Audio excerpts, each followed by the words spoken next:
I saw one of my favorite TikTokers post a video that she got invited to the Niners game. I'm like, all right, hold on.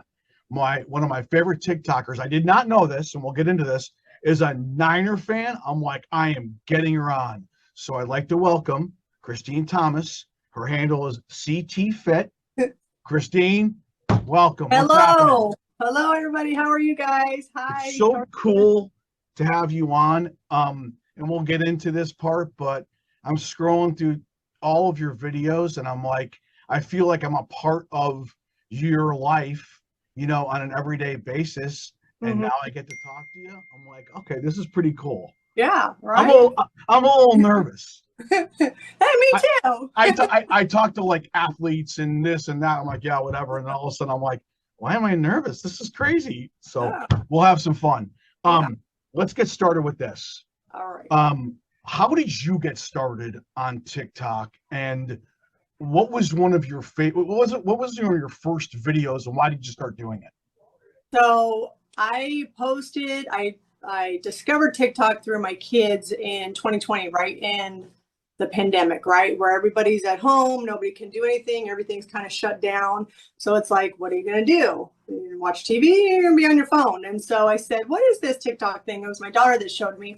I was like, oh, they get to dance and sing. It looks like a fun app. And so I started my first video with my daughter in her high school parking lot to a song from JJ Fad. And I started singing to it and just doing my thing and dancing, and we're in the high school parking lot. She's a freshman, so you can only imagine she's looking around like, oh my God, who's gonna see me? And just started dancing, supersonic, and I'm like, yeah, getting into it, and it embarrassed her, but she was still having fun with it. So I'm like, let's post it, you know. And right away it took off, and like that first day, in hours, bam, 30,000 followers right off the bat. My daughter looked at me, she goes, Mom, oh my gosh, you're TikTok famous. That's crazy. Oh, okay, I don't know what that means, but okay. I'm like, we have to do this again. And so she was all on board to do it because she thought it was so cool, right, to do it. And then started doing more, started growing the account. Then my daughter was like, okay, it went from cool to being not so cool because everybody keeps asking me about my mom. And like, hey, oh my God, your mom's TikTok famous. And, you know, and then it started annoying her. But she was still having fun with it. But it was just, you know, the thought of like every time someone sees her, it's like they're saying something, right, about the video, you know, her mom, you know. So, but she was still having fun with it. It took my son a little bit to get him in my first video, because at the time he was in 7th grade. So all right, so my favorite one and what got me hooked into you was the one with you and your son in the car. And it's just one of those days that video happened. He's sitting there going like, is he really like pissed off, or was that yes very, very annoyed? And I think I traumatized him. That's great. After that video, because he would not film another video with me in the car for a little while. He was just like, oh my God, like, come on, Mom, you know. Okay, so every parent goes through this. How do you, so when you get the like viral video, at first, I think the kids think that's kind of cool. My mom's like going, and then like you said, as it goes, it's like, all right, now kids are coming up to me like, dude, what's the deal with your mom? You know this. Right. So it seems like and I'm just looking at your videos, at first they're kind of like, you're killing me. Why are you doing this? Did they tell you they didn't want you to post that stuff, or how did you get them to? Because I think this is a problem with a lot of parents. Like the kids are like, we don't want you to post that. Right. So did you just say, I'm doing it, sorry? Or what did you do? Nope. I always made sure that I would let them, I would play it back for them. I would always make sure they were okay with it, because I know once it hit the internet, it was going to be there for good. So I just told them, are you okay with it? I won't post it if you're not okay with it. And there has been, so all the videos you see on my page, they were fine with. but there has been some very creative ideas that I've had that I know would go viral. Yep. And for instance, I just had one this last weekend when I'm moving my daughter into her dorm, but she was like, absolutely not. And I started to film it, and she said, absolutely not. We are not posting that. So if they don't want me posting it, I will not post it. No, and I think that's the right thing to do. But Yeah. at the same time, I think it has to be a happy medium. And listen, you've got almost 2 million followers. It's at CT Fit if you want to check out her TikTok page. And you said you're on Instagram. Is that the same, at CT Fit? Yep, same. So, like, this is a business now. Right. Like, this could become a moneymaker. And I think they understand it, but this still doesn't really resonate with them. Like, it's still, there's not enough money to make my make me feel okay about my friends, being all over me on it. So it's like that happy medium of, Yeah. no, guys, like, we can make some money on this. Just understand it and do it, versus, if you do it, you're putting them in a kind of a compromising position. So how do you balance that? I mean, and it sounds like you're balancing it by saying, if you don't want me to post it, I will. I mean, I won't. But Right. they seem to be bought in on it, and are they understanding that it is a business now? Yeah, and I've had like quite a few campaigns that have come through that were paid campaigns that, as my daughter had gotten older, she was a freshman when I started, she started seeing a lot of opportunities open up for me. Like last year, shot a TikTok commercial worldwide, all over TV, movie theaters, and my daughter was a part of it. So of course she's a part of it. She's, getting a cut of whatever they're paying me. So, and it made for like a very memorable trip, because they flew us to another country. We got to do a photo shoot. So it's like, not only are we doing something together, but it's something that she'll always remember. Totally. Right? And so now they definitely understand that it's more of a business for me. And my daughter actually likes to be in a lot of campaigns. Yeah. Do you want to build a snowman? That's one of my favorites. That's actually my favorite, and that's why I have it pinned on my page. Yeah. So there's one now with your daughter and maybe a friend or your other daughter, I don't know, behind you. Yes.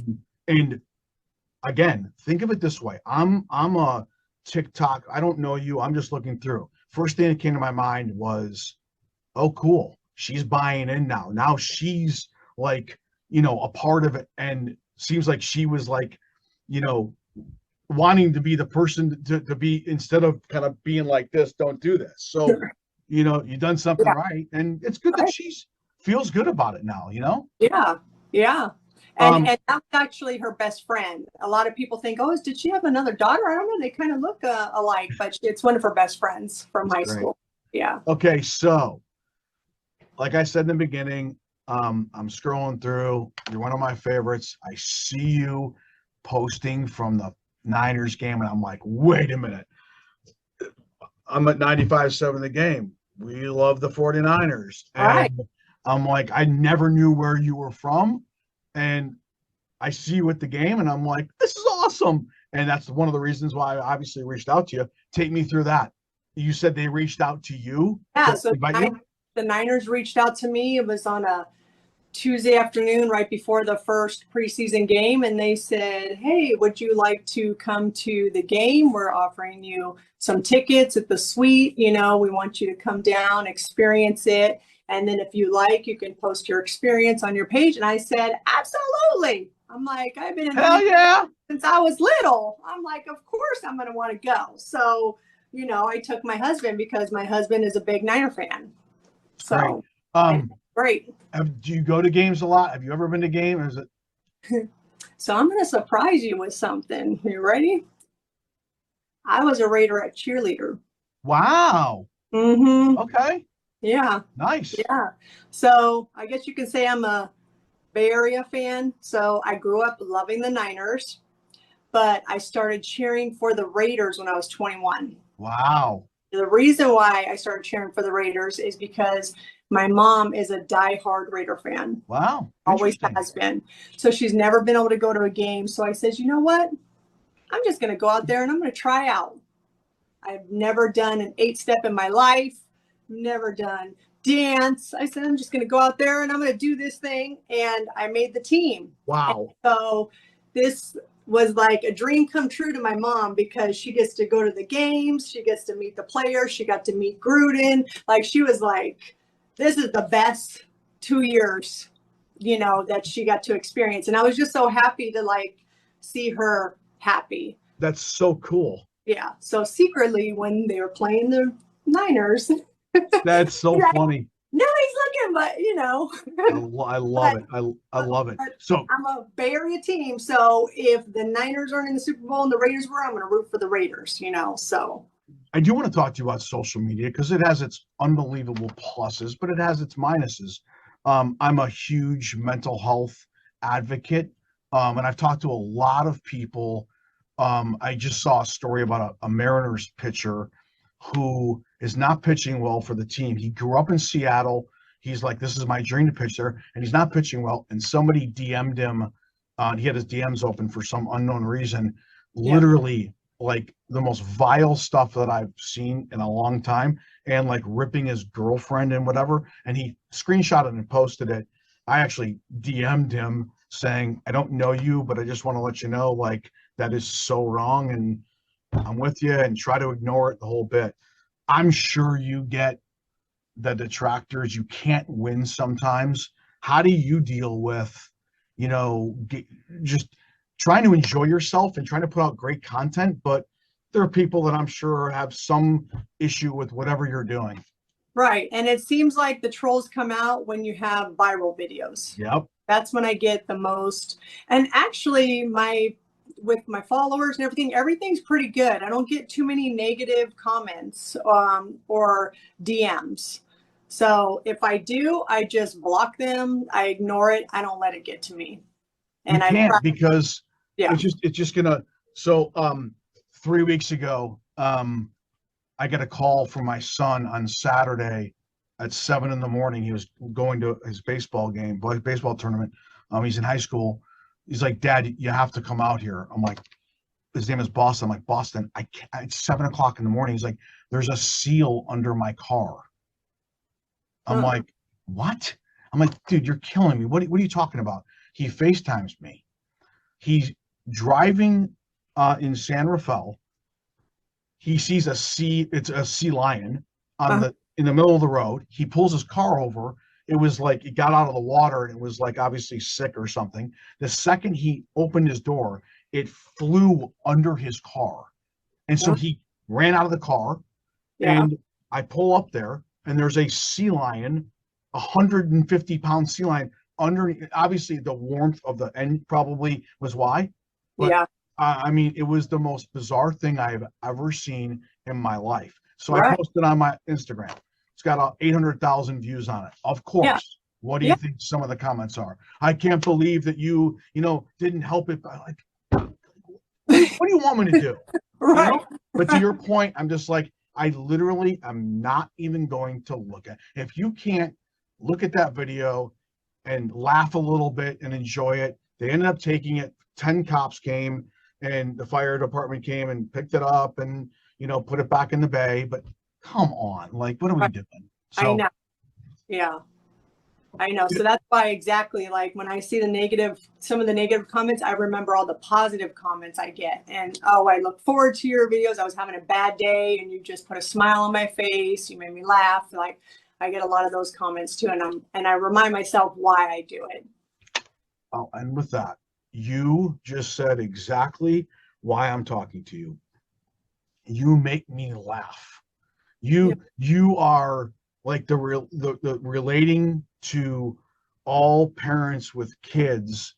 It's twofold. It's one, you make me laugh, and two, you inspire others to try to convince their kids that, like, no, this is supposed to be fun and we want you to do it. And then it can turn into a business and who knows where it goes. So embrace it, right? Right. And my kids are going to look back when they're older and they're going to see all these funny and cute videos that we created on the app, and they're going to go and they're going to love it. I know they are, you know. I mean, my daughter already is starting to look at like when we first started, now that she's her second year in college, you know, and it's like, wow, you know. This has been so fun. At CT Fit, TikTok, Instagram. Go Niners. Keep up the great work. I'll be watching it. Again, like I said, just to be able to peel through and then to be able to talk to you. And as one of my favorites, this is a treat. And so really enjoyed it. Thanks for joining me.